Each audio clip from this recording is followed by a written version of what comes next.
Mesdames et messieurs, bonsoir et bienvenue dans votre émission Grand Dossier. Grand Dossier Nabiso Yalelo, Tozo Lobela sur Régie des eaux. Régie des eaux, entreprise Oyo et Pesara Biso Mai Yamalam. Ba abonnende bazali bongo, ba numéro 1 to bangonde bazali ba kilia roi pambate soki ba abonné to so ba kilia bazali te mais entreprise Nabiso ezo fonctionner te pambate bangonde ba futaka ba facture yango moni to sengaka mingi ete to futaka ba facture mai pambate régie des eaux azwa mbongo yango wana biso nyonso toyebi ete likama oyo esalamaki bongo na ozone oyo tcho ya régie des eaux etobokaki oyo mama oyo abandaki koteka likolo ya conduite ya régie des eaux ntango tcho wana etoboki mai teme ezalaki na pression mama wana asilaki kokufa aza bongo mama ya 35 ans atiki mobali atiki bana eza likama oyo ekwelaki biso nyonso yango omoni bato ebele bazwi dossier wana babandi kokende yango na bandenge na bango toyebi ete baservitude ya régie des eaux ezalaka interdit na kotonga eza na bato ebele batongi likolo ya batio ya mai soki tio ya régie des eaux etoboki boyebake na baimmeuble ekweyaka basenga biso ete soki tozotonga soki esika tio ya monene eleki totongaka te yango omoni tema direction générale ya régie des eaux eza kokambama na DG David Chilumba pe DG ya ingénieur Jean Bosco Mwaka bayambaki bongo libota wana lelo tokolanda lolenge nini DG asololaki na libota wana tozolanda compte rendu ya masolo oyo basololaki DG aza koloba na micro na biso pe tokolanda barepresentant mibale ya famille ya mama oyo atiki biso bango pe balobi basepeli mingi na geste oyo régie des eaux asali bango pamba te azwi charge ya kokunda mama wana yango totika bilobaloba régie des eaux ezali entreprise na biso tokontinue toujours kofuta mai tokontinue toujours kohonore bafacture na biso tolanda ebongo tokutani na nsima. Alors, avant d'aller dans les détails, nalingi nayebisa bato nyonso surtout population kinoise epai nyonso bato bazali kotonga likolo ya batuyo ya régie des eaux oyo bazali koteka bango bazali kooccupe illégalement baservitude servitude elingi eloba esika batuyo elekeli na se toza koteka likolo batuyo wana eza na pression mingi na kati po mai ekende mosika ekoma il y a toujours un danger koteka likolo ya tuyo ya régie des eaux ezali illégal kotonga ndako likolo ya tuyo ezali illégal soki mawa ekomeli yo ezali responsabilité ya régie des eaux te ezali mawa bien sûr mais ezali surtout responsabilité ya baoyo batikelaki yo lopango baoyo batongaki likolo ya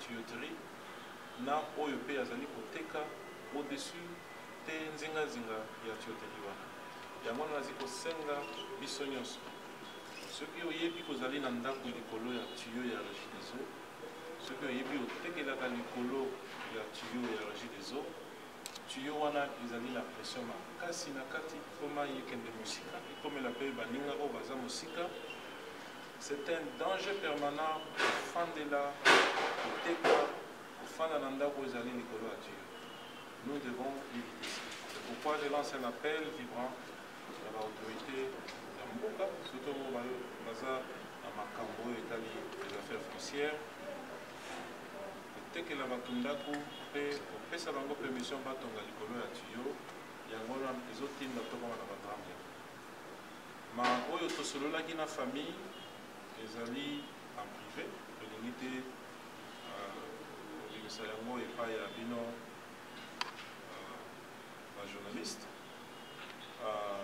régie des eaux eza société ya population ezali société ya l'état na makoki na biso ya moke oyo tozali nango tokosunga famille po tokunda ndeko ya biso ya mwasi tokunda ye normal me wana eza moke na koki koyebisa bino oyo nyonso etikali ezala entre biso na famille mpona respect ya oyo akufi mpona respect ya tosanga bino la polémique des à la terre, bino kambaka sango, vérité à la source. Merci. Je réponds au nom de M. Jimmy Chikala. En fait, ma présence ici au niveau de la Régie des eaux était d'accompagner la famille qui est tombée victime. D'entrée des jeux, je vais vous dire que Monsieur le directeur général m'a donné de très bonnes impressions. Je ne savais pas qu'on allait tout de suite après trouver une solution, mais curieusement, on arrive. C'est quelqu'un qui a l'essence de coûte. Il a compris le drame.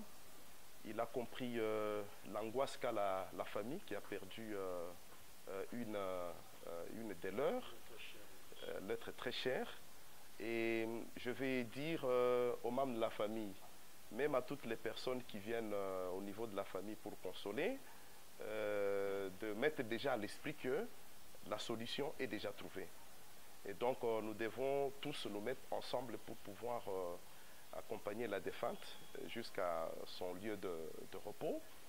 Et donc, et de considérer que si notre société avait des personnes comme les DG de la Régie des eaux, ils trouvent des solutions au lieu de créer des crises. Alors ici, on a trouvé une solution. Bon, je vais leur dire de venir consoler la famille que de créer la zizanie. Puisque eux, ils ne vont pas trouver des solutions. Ceux qui trouvent des solutions, c'est les autorités de la Régie des eaux et nous, membres de la famille. Et ils doivent venir avec des conseils dans le sens de pouvoir imposer la paix. Puisque quand on a perdu quelqu'un, ce n'est pas facile. Alors ne venez pas mettre de l'huile au feu pendant que les problèmes arrivent toujours aux gens et ce sont des gens qui trouvent des solutions. Alors je pense que vous avez bien fait de me poser cette question parce que déjà dès les débuts, il y avait déjà un groupe de gens qui voulaient normalement venir s'en prendre au niveau de la Régie des eaux pour pouvoir créer encore d'autres incidents, alors qu'on avait déjà une crise qui était là, qu'il fallait gérer. Et donc, je crois qu'ils doivent se calmer et ne pas nous amener à aller plus loin. Et qu'entendez-vous par cette solution-là que vous venez d'avoir avec les autorités de la Régie des eaux? Ok, merci beaucoup. Donc, la solution, c'est qu'avec la Régie des eaux, nous sommes tombés d'accord sur 2 points. Le premier point, c'est bénéficier de leur assistance pour pouvoir enterrer la victime. Et l'autre point, c'est qu'ils nous ont quand même encouragés de pouvoir continuer avec les démarches judiciaires, puisque eux, ils ne sont pas experts en cette question-là, qu'on sache effectivement de quoi la défunte est tombée victime. Puisque vous allez vous rendre compte que les tuyaux de la Régie des eaux étaient en bas et s'en est suivi le câble du courant de la SNEL qui était dénudé.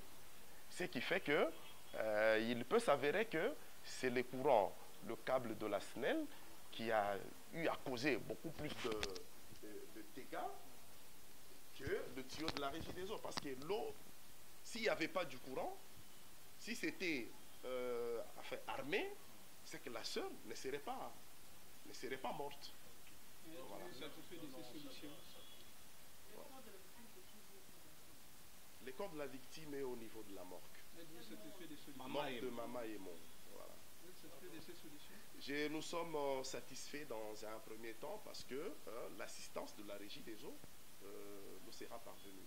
Merci. Ngai naza Papi Kamunga ndeko ya belle-sœur auti kokufa toyaki kokutana na monsieur directeur na DG pona koluka solution ya likambo ya liwa ya ndeko na biso auti kokufa na tuyau ya Régie des eaux, mais quand même tozaki na souci makasi kokutana tokutani par rapport à ndenge tosololi tomoni toza un peu soulagé pona kokende na solution na souci toza nango ya perte ya moto ya motuya oyo auti kotika biso na niveau ya libota na ndenge tosololi na bandeko na régie des eaux tomoni ke makambo ezokende nango malamu po toyeba kozwa nde solution topesi bango merci bazala na motema wana ya koyeba pe kosungaka na baka nyonso ezomonana na mboka na biso parce que assistance na bango yango ekosala po ke epermettre biso po toyeba kokunda